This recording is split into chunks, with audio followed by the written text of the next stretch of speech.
Welcome to the deep dive. Today, we're stepping into a story that's a bit different. Definitely. It treats time travel less like a puzzle, and more like, Yeah. well, the author calls it a hairline fracture in the bone of reality. That's such a striking image, isn't it? It Yeah. immediately tells you this isn't about the how of time travel. Right. It's about the what. What's fractured, our reality, our understanding. Exactly. It hints at this underlying fragility, I think, that what we see as solid might be less so. And the book doing this is Emily St. John Mandel's Sea of Tranquility from 2022. A really compact, almost spectral novel. It touches on so much. Pandemics, art, guilt, even that weird feeling of being watched by the future. Yeah, it's incredibly relevant. And our goal today, our mission for this deep dive is to unpack how it deals with the idea of pandemics without explicitly naming, say, COVID-19. It's fascinating how she does it, using time travel or temporal displacement. Almost like a metaphor, yeah. Yeah. A way to ask these really big questions about reality, about now. Reading it, I felt like, that feeling when a train rushes past unseen, but you feel the air move? Oh, absolutely.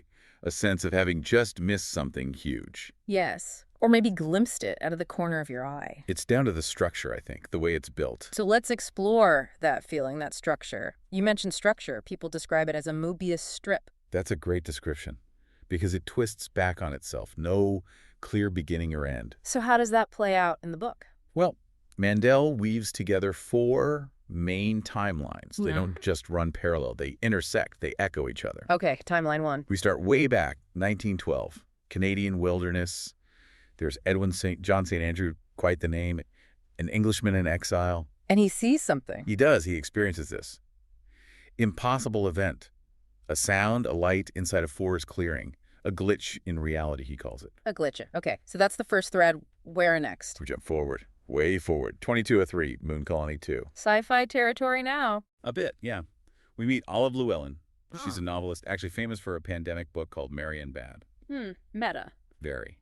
And as she's touring, a new virus is starting back on Earth. Unsettling echoes, right? Definitely unsettling. Timeline 3.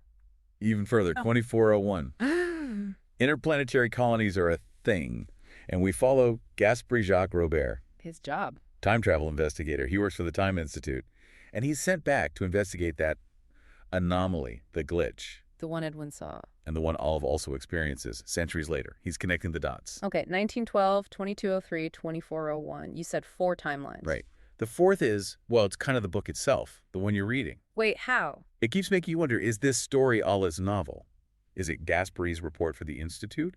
Or is it Mandel just writing? It pulls you into the structure. So the book acknowledges itself, in a way. Subtly, yeah. It makes the whole structure feel, well, you called it Baroque earlier, which fits. But it reads so smoothly, like water. It does. It's complex, but feels liquid. Sections dissolve, almost like dreams. How does she manage that? It's these recurring motifs she uses, little details that bridge the centuries. Like what? Things like a specific sound, tinnitus, that ringing in the ears, moonlight, the echo of a violin. Ah, so these act like anchors or maybe threads. Exactly, like a melody played across different variations. It makes reality feel continuous, even with these huge time jumps. It makes you think about the connections in your own life, doesn't it? The little echoes across time. Absolutely, how seemingly random things might link up. And her writing style? It's just as unique as the structure. Someone said it's allergic to exposition. Huh, that's good. Yeah. It doesn't over-explain. It's more like ambient music. It builds atmosphere through suggestion. Can you give an example? Sure, like a forest isn't just woods, it's a black-green soundproof room. Instantly you feel enclosed, quiet. Wow, yeah. Or the moon is a coin someone dropped and couldn't retrieve. Simple, but so evocative. It makes the world feel slightly off, slightly magical. You mentioned this effect is ontological. What does that mean in practice for the reader? It means it affects your sense of reality within the book. The descriptions make the world itself feel permeable, like language itself is thin, like the boundaries between things are blurring. So it's not just pretty writing, it's changing how you perceive the story's world. Precisely. It makes you question what's solid. And that anomaly, the glitch, it's not described like some sci-fi spectacle. No CGI grandeur, no. Yeah. It's quiet, almost sacred, described with the hush of someone interrupting a prayer. And the sound, like a page being torn out of the world, That image is incredible. It is, because it makes you feel it, right? Not just see it. It's an internal tearing, a deep disruption. So visceral, it makes the impossible feel personal. Yeah. Which brings us nicely to the characters living through this. Edwin, Olive, Gaspary. Right, what are they like? Not typical heroes, you said. Not at all. They're described as porous. Things pass through them. They absorb the strangeness. Let's start with Edwin in 1912. He's a fascinating guy. A bit lost. A walking anachronism, doesn't quite fit his time. Too gentle for the British Empire, maybe too refined for the wilderness. And the anomaly hits him hard. He's in cosmic vertigo, yeah. This sudden certainty that history isn't a straight line. It's a hinge. It can swing. Wow. Okay, and Olive, the novelist on the moon. She feels very much like Mandel's Reflection, maybe. Oh. Famous for writing a Station 11 type book. And then finds herself living a similar scenario. Exactly. Life imitating art, or maybe art anticipating life. Yeah. While a real pandemic looms back on Earth. And Gaspary, the investigator. His name, Gaspary Jacques Roberts, it's a palindrome.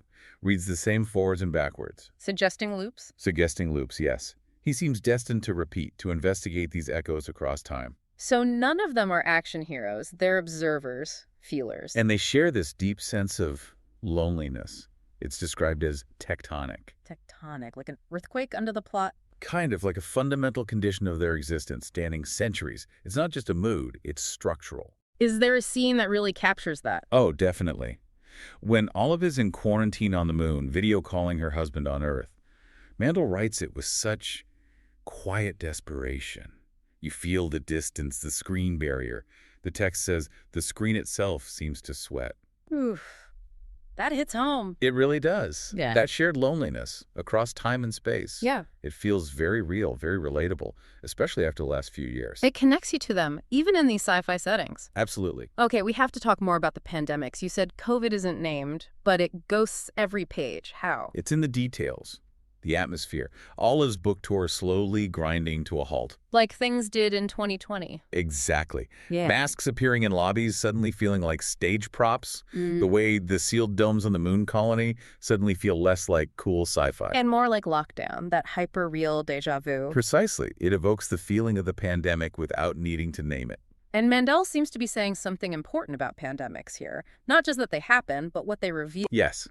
That they don't just interrupt history. They expose the fault lines already there. The inequalities. The gaps between rich and poor, who gets to escape, who has to stay and serve. It's a sharp social observation woven in. Very sharp. And then there's that other virus, the one in 2203 that causes tinnitus. Right, that persistent ringing. And the metaphor for it. The ocean heard from inside a seashell that has been ground to sand. Beautiful and disturbing, isn't it? It collapses scale, vast ocean, tiny grain of sand. It makes the internal feel immense. And it reminds you that the body is an unreliable narrator, that internal noise changing your reality. Yeah, it highlights how personal and disorienting these things are. It allows the novel to talk about the lasting impact, the invisible scars, in a way that feels universal, relevant anytime. Okay, let's talk time travel itself. Mechanics aren't the focus, you said. No, deliberately vague. We hear about quantum tunnels, biometric implants, even bureaucratic forms like request for temporal intervention. Huh. Bureaucracy survives into 2401. Apparently so. But it's all sketched lightly. The real core isn't the how, it's the paradox. The paradox of changing the past. Well, Gaspary's job is to investigate the anomaly, potentially to prevent it from disrupting things. But the Institute's prime directive is, do not alter the past. Ah, conflict. Big time. So the central paradox isn't logical, like, what if I kill my grandfather? It's ethical. Ethical how? It boils down to this question. Is it permissible to sacrifice one life if that life will save millions who don't yet exist? Whoa, that's heavy. It is. And Mandel presents it not like a thought experiment, but with the quiet horror of someone choosing which stranger to push off a lifeboat. It's personal, the weight on Gaspary. Exactly. It's about the human cost, the individual facing an impossible choice with unimaginable consequences. It really makes you think about choices and ripples in our own lives, even without time travel. For sure. Now, things get even weirder, right? There's a metafictional twist coming. Oh, yeah. Prepare yourself. This is where your head might spin a little. Okay, I'm ready. About halfway through, you realize Olive Llewellyn's novel, Marienbad, the one she's touring for, it is Emily St. John Mandel's previous novel, Station 11. Wait, what? Seriously? Seriously. And Characters from Mandel's other books start appearing subtly in Sea of Tranquility, like antibodies recognizing a familiar antigen. Whoa! Okay, how does that feel when you're reading it? Is it like an Easter egg hunt? Not really fun like that. It feels uncanny, strange, a bit unsettling. Uncanny how? It makes you think that all fiction is a kind of time travel, sending messages forward.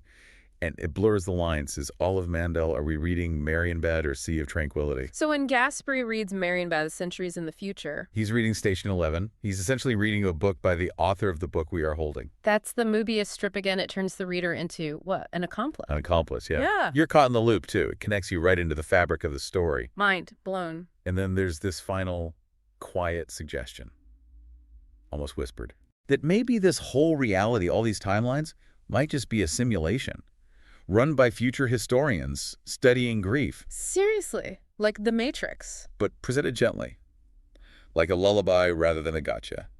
It leaves you wondering, not shocked.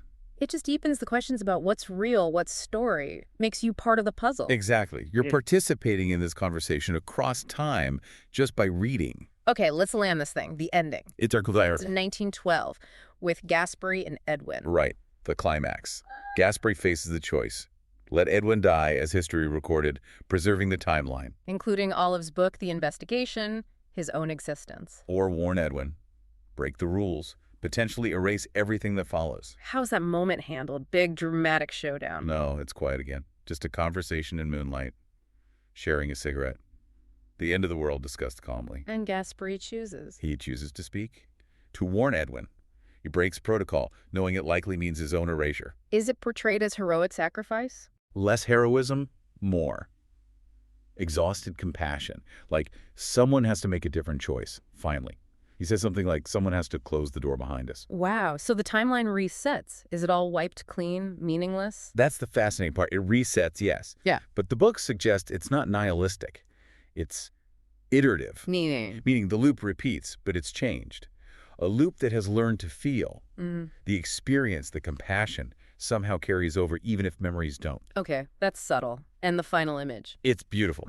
Centuries later, Olive's daughter is reading Marienbad Station 11, and as she reads, the tinnitus that plagued Olive fades, suggesting that stories are vaccines against forgetting, that art, connection can somehow soothe the echoes, heal the loops. So no neat resolution, but a sense of continuation. Hope, even. Exactly. Hope in connection in the stories we tell, even if everything changes. It's about continuation, not closure. Yeah, some readers might want more answers, right? More science, less ambiguity about the time travel. Oh, for sure. If you want hard sci-fi explanations, this isn't it. Its refusal to spell everything out can feel like evasion. Like a dream refuses to account for its physics. But you're saying the ambiguity is the point. I think so, yeah. It's thematic. If reality itself is presented as shifting, uncertain, why should the fiction about it be solid and fixed?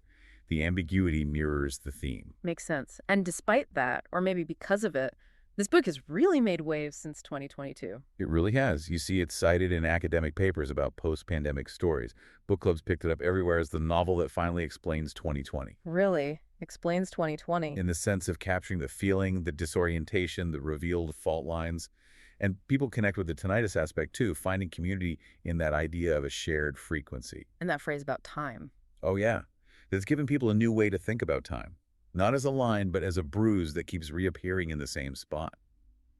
That really resonates. So embracing the ambiguity is key. Like life, really. Exactly. Finding value in the questions, not just the answers. So, wrapping up this deep dive, Sea of Tranquility isn't about fixing the past. No, it's about witnessing it.